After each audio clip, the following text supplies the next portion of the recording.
Hello everyone, my name is Abhilasha and I welcome you all in my YouTube channel that is Connection with Chemistry. यहाँ हम chemistry के हर एक topic से इस तरह से कनेक्ट करने की कोशिश करेंगे कि उससे रिलेटेड सारे कॉन्सेप्ट हमारे क्लियर हो जाएं। हमारा आज का टॉपिक है aromaticity. This is very important topic of organic chemistry और यकीन मानिए केमिस्ट्री का बहुत ही इजी टॉपिक भी है। जब भी हम एरोमेटिसिटी की बात करते हैं तो हम तीन तरह के कंपाउंड्स को स्टडी करते हैं। The first one is aromatic compound,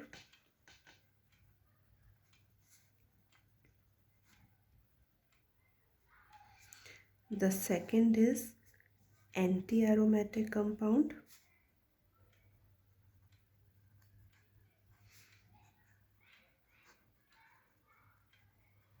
and the last is non-aromatic compound.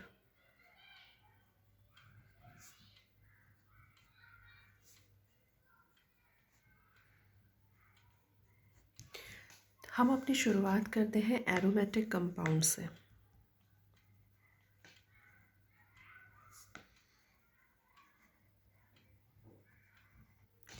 जब भी हम एरोमेटिक कंपाउंड के बारे में सोचते हैं एक कंपाउंड का नाम तो हमारे दिमाग में ज़रूर से आता है जो कि बेंजीन है। हम सबको पता है कि बेंजीन एक एरोमेटिक कंपाउंड है।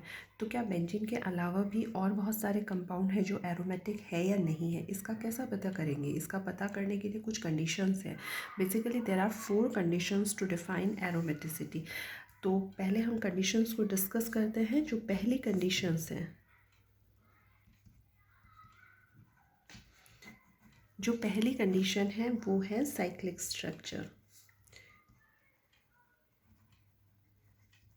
कोई भी कंपाउंड एरोमेटिक होगा तभी जब उसका साइक्लिक या रिंग स्ट्रक्चर होगा। जैसे बेंजीन की बात करते हैं, benzene has a cyclic structure, तो ये एरोमेटिसिटी की पहली कंडीशन को फिल कर रहा है।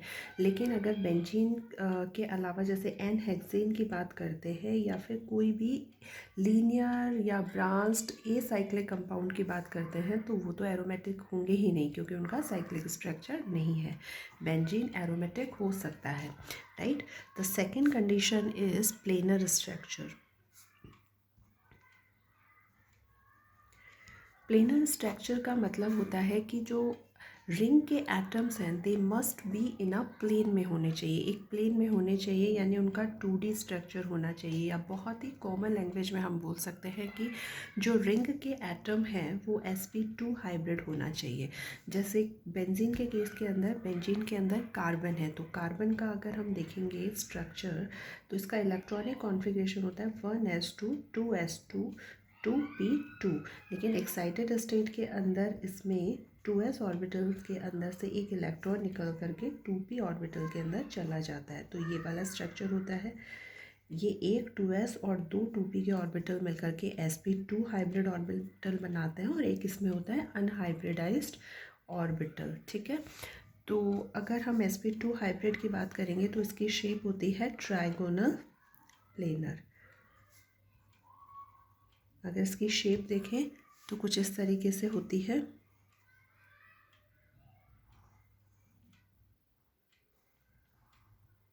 राइट। और इसके अलावा इसका एक अनहाइब्रिडाइज्ड पी ऑर्बिटल, या इसको हम प्योर पी ऑर्बिटल भी कहते हैं, जो कि इसके परपेंडिस के जो sp2 हाइब्रिड ऑर्बिटल है उसके परपेंडिकुलर होता है, राइट। तो this is unhybridised orbital. Carbon के केस के अंदर इन तीनों ऑर्बिटल्स में sp2 हाइब्रिड में एक एक इलेक्ट्रॉन होगा और एक इलेक्ट्रॉन अनहाइब्रिडाइज्ड पी ऑर्बिटल में होगा। ये दूसरे किसी हाइड्रोजन एटम से या फिर दूसरे किसी कार्बन या अदर एटम से ओवरलैप कर सकते हैं। तो sp2 हाइब्रिड का हमने देखा प्लेनर स्ट्रक्चर है। तो अब बेंजीन के साथ इसका कंपैरिजन करें, बेंजीन के अंदर बात करेंगे तो बेंजीन में भी हर कार्बन एटम sp2 हाइब्रिड है। रिंग का हर कार्बन एटम sp2 हाइब्रिड है, ठीक है। ये वाला स्ट्रक्चर हो गया sp2 का। एक इसके अंदर जो अनहाइब्रिडाइज्ड p ऑर्बिटल होता है वो दूसरे कार्बन के अनहाइब्रिडाइज्ड p ऑर्बिटल के साथ में ओवरलैप करके पाई बॉन्ड बनाता है, ठीक है। आप सबको आई थिंक मालूम ही होगा कि जो सिग्मा बॉन्ड होता है वो तो हाइब्रिडाइज्ड ऑर्बिटल से बनता है। यहाँ हमें सिग्मा बॉन्ड मिल रहा है, ठीक है, ओवरलैप से। लेकिन अनहाइब्रिडाइज्ड पी ऑर्बिटल के अंदर अगर इलेक्ट्रॉन प्रेजेंट है तो वो ओवरलैप कर करके पाई बॉन्ड बनाते हैं, ठीक है।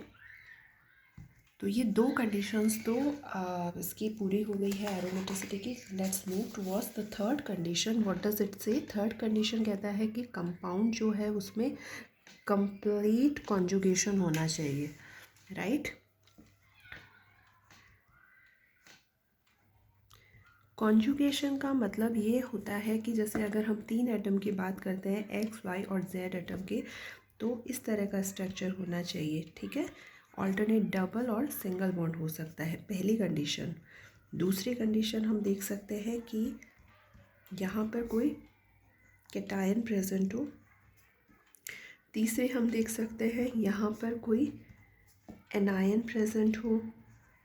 And the fourth one is यहाँ पर कोई लॉन पेयर ऑफ कंपाउंड ऐसा प्रेजेंट हो जिसके पास में लॉन पेयर ऑफ इलेक्ट्रॉन्स हो, कोई भी ऐसा आइटम जिसके पास लॉन पेयर ऑफ इलेक्ट्रॉन हो, क्योंकि ये जो है इस तरीके से कॉन्जुगेशन में पार्ट कर लेंगे, ठीक है।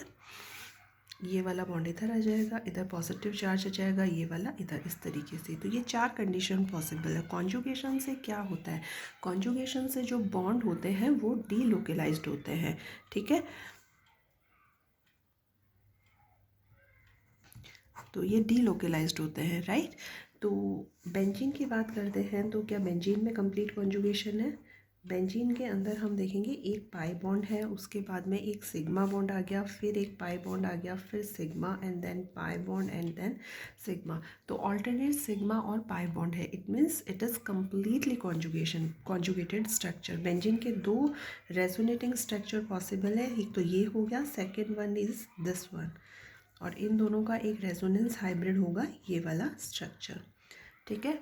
बिकॉज ऑफ डीलोकलाइजेशन, जब भी कोई एटम डीलोकलाइज्ड हो रहा है तो उसके नंबर ऑफ रेजोनेटिंग स्ट्रक्चर बढ़ेंगे। जितना ज़्यादा रेजोनेंस बढ़ेगा उतना ज़्यादा उसकी स्टेबिलिटी इंक्रीज होगी या रेजोनेंस एनर्जी ज़्यादा होगी।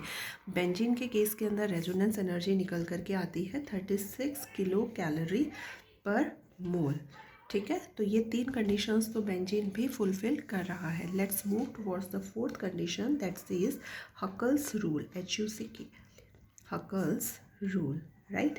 हकल रूल ये कहता है कि जो कोई भी एरोमेटिक कंपाउंड के पास में 4n+2 पाई इलेक्ट्रॉन्स होने चाहिए, राइट। यहाँ पर n जो है उसकी वैल्यू होती है 0, 1, 2, 3 और एनी अदर नंबर। तो अगर हम n की वैल्यू 0 रखते हैं तो मिनिमम इसके अंदर आता है 2 पाई इलेक्ट्रॉन्स, राइट। आपको एक ऐसा एग्जांपल जिसमें 2 पाई इलेक्ट्रॉन्स है तो हम देखते हैं साइक्लोप्रोपीन की तरफ। क्या ये कंपाउंड एरोमेटिक होगा? नो, इट्स नॉट एरोमेटिक, क्योंकि इसमें कंप्लीट कॉन्जुगेशन नहीं है, सारे के सारे एटम भी प्लेनर नहीं है। ये sp3 हाइब्रिड ऑर्बिटल होगा जिसकी शेप होती है टेट्राहेड्रल, राइट।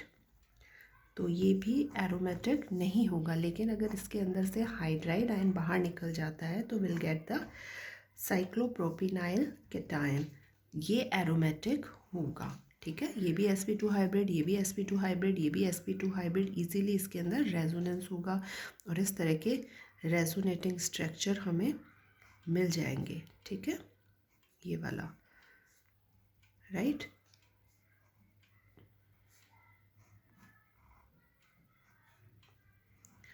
तो ये एरोमेटिक होगा। अब n की वैल्यू अगर 1 रखते हैं तो will get the 6 pi electron. 6 pi electrons का तो हमारा जो फेवरेट एग्जांपल जो हम शुरू से लेकर के चल रहे हैं बेंजीन है। Benzene is a cyclic planar, और इसके अंदर प्लेनर है, कॉन्जुगेशन है ही है क्योंकि alternate double bond and single bond है। इसके अंदर 3 सिंगल बॉन्ड्स 3 डबल बॉन्ड्स हैं, तो एक जो पाई बॉन्ड होता है, यानी इसमें 3 पाई बॉन्ड्स है, राइट। और एक पाई बॉन्ड के अंदर 2 इलेक्ट्रॉन्स होते हैं, तो नंबर ऑफ इलेक्ट्रॉन्स हो गए 6 पाई इलेक्ट्रॉन्स होते हैं। यही हमारा हकल रूल कहता है कि अगर 6 पाई इलेक्ट्रॉन है तो एरोमेटिक। यहाँ पर हम कह सकते हैं कि benzene is a aromatic compound. तो एक दिमाग में क्वेश्चन आता है कि बेंजीन के अंदर तो सारे के सारे कार्बन एटम है, तो क्या सारे एरोमेटिक कंपाउंड ऐसे होंगे जिसके अंदर सिर्फ कार्बन एटम हो रिंग के अंदर? लेकिन ऐसा नहीं है। अगर हम एक एग्जाम्पल लेते हैं पायरोल का, तो इसके अंदर नाइट्रोजन होता है, यहाँ पर ये वाला स्ट्रक्चर होता है, राइट। तो इसके अंदर 4 तो इलेक्ट्रॉन्स हो गए फ्रॉम द 2 पाई बॉन्ड और 2 electrons from the lone pair, तो इसके अंदर 6 पाई इलेक्ट्रॉन्स होते हैं। ये भी रेजोनेंस के अंदर पार्ट डिसिपेट करेंगे, राइट। तो यहाँ पर ये pyrrole with hetero atom nitrogen, it is aromatic compound. एक इंटरेस्टिंग चीज़ मैं यहाँ पर आपको बताना चाहूँगी कि ये जो पायरोल है या फिर कोई भी 5 member hetero aromatic compound like furan, thiophene, pyrrole, these are called super aromatic compound. ऐसा इसलिए कहा जाता है क्योंकि जहाँ पर कार्बन के अंदर 6 pi electrons are delocalized over 6 carbon atoms, so number of electron density on each carbon atom is 1, लेकिन यहाँ पर 5 एटम्स है जिसमें 6 पाई इलेक्ट्रॉन्स है, so the number of electron density is greater than 1। ठीक है, तो इस पर ज़्यादा इलेक्ट्रॉन डेंसिटी होंगी, hence they are more reactive towards to the electrophilic substitution reaction. एक चीज़ और यहाँ पर ध्यान में आ रही है कि जो बेंजीन होता है ये बहुत ही ज़्यादा स्टेबल स्ट्रक्चर होता है बिकॉज ऑफ एरोमेटिसिटी, या हम कह सकते हैं कॉन्जुगेशन रेजोनेंस के कारण इसकी स्टेबिलिटी बढ़ जाती है। तो ये ऐसी रिएक्शन में पार्टिसिपेट करेगा जहाँ पर इसकी एरोमेटिसिटी डिस्टर्ब ना हो। तो ये जो है बेंजीन वो इलेक्ट्रोफिलिक सब्सटीट्यूशन रिएक्शन देता है, इलेक्ट्रोफिलिक सब्सटीट्यूशन। ये भी एक एरोमेटिक कंपाउंड का इम्पॉर्टेंट कैरेक्टर होता है, राइट। ये एडिशन रिएक्शंस नहीं देंगे। तो इस तरह से हमने एरोमेटिक कंपाउंड की 4 कंडीशंस देखी। First one is a cyclic, second one is a planar structure, third one is a complete conjugation, and the fourth and the last one is a Huckel's rule, right। अब हम अगले anti aromatic compound की तरफ चलते हैं। Anti aromatic compound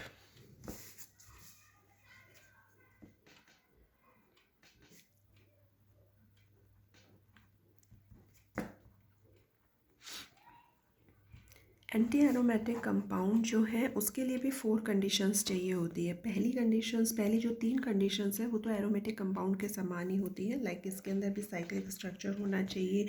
second one is a planar होना चाहिए, all the atom should be in a plane. Third one is a complete conjugation होना चाहिए, राइट। लेकिन जो फोर्थ हकल्स रूल वाला है यहाँ पे डिफरेंस आ जाता है कि एंटी एरोमेटिक कंपाउंड कहते हैं कि इसके पास में 4 पाई इलेक्ट्रॉन्स होने चाहिए, right, 4n pi electrons, right. तो यहाँ पर जो n है उसकी वैल्यू आती है 1, 2 एंड 3।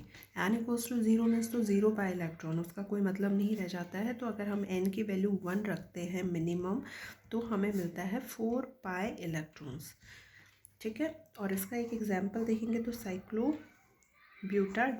इसमें 2 साइक्लिक स्ट्रक्चर है, राइट। साइक्लिक है, प्लेनर है, फर्स्ट कंडीशन फॉलो कर रहा है, सेकंड कंडीशन प्लेनर भी है, कॉन्जुगेशन भी है, ये बेंड इधर जाएगा, ये इधर डीलोकलाइज्ड हो सकता है, थर्ड को भी कर रहा है, और नंबर ऑफ पाई बॉन्ड 2 है तो नंबर ऑफ पाई इलेक्ट्रॉन्स हो गए 4, तो 4 कंडीशन, चारों कंडीशंस को पूरा कर रहा है, तो ये एक एंटी एरोमेटिक कंपाउंड होगा, ठीक है। इसके बाद में एक नॉन एरोमेटिक कंपाउंड भी होता है जो कि बहुत ही ईजी है। ऐसे कंपाउंड्स जो एरोमेटिक नहीं है और या एंटी एरोमेटिक भी नहीं है वो नॉन एरोमेटिक कंपाउंड होते हैं, या फिर हम इसको ऐसे लिख सकते हैं neither aromatic nor anti aromatic, ये कंपाउंड कहलाते हैं नॉन एरोमेटिक। जैसे कुछ भी हमने देखा था साइक्लोहेक्सेन, एनहेक्सेन, इसी तरह से कुछ भी मिथेन, एनएल्केन, एनी अदर कंपाउंड कुछ भी हो सकता है, ठीक है। और कोई ऐसा कंपाउंड भी हो सकता है जहाँ पर कॉन्जुगेशन बीच में ब्रेक कर रहा हो, लाइक इस तरह की अगर हम कंपाउंड की बात करें तो यहाँ पर ये दो, यहाँ तक तो कॉन्जुगेशन हमें दिख रहा है, ये इधर आएगा इस तरीके से, लेकिन यहाँ पर sp3 हाइब्रिड कार्बन है तो इसका कंप्लीट कॉन्जुगेशन नहीं होगा, तो ये भी नॉन एरोमेटिक कंपाउंड होगा। अब स्टेबिलिटी अगर हम देखना चाहें तो order of stability, that is aromatic, anti aromatic और नॉन एरोमेटिक की अगर ऑर्डर ऑफ स्टेबिलिटी देखेंगे तो सबसे ज़्यादा स्टेबल तो होता है एरोमेटिक कंपाउंड, राइट। देन होता है anti aromatic non aromatic compound, and the last one is anti aromatic compound. ये इनका ऑर्डर है, राइट। तो इस लेक्चर के अंदर हमने aromatic compound, anti aromatic compound और नॉन एरोमेटिक कंपाउंड की जानकारी ली है। उम्मीद करती हूँ आपको ये वीडियो हेल्पफुल लगा होगा। नेक्स्ट वीडियो के अंदर हम कुछ एग्जांपल्स लेकर के एरोमेटिसिटी को और क्लियरली समझने की कोशिश करेंगे। अगर आपको ये वीडियो अच्छा लगा हो तो please subscribe my channel. Thank you so much for watching.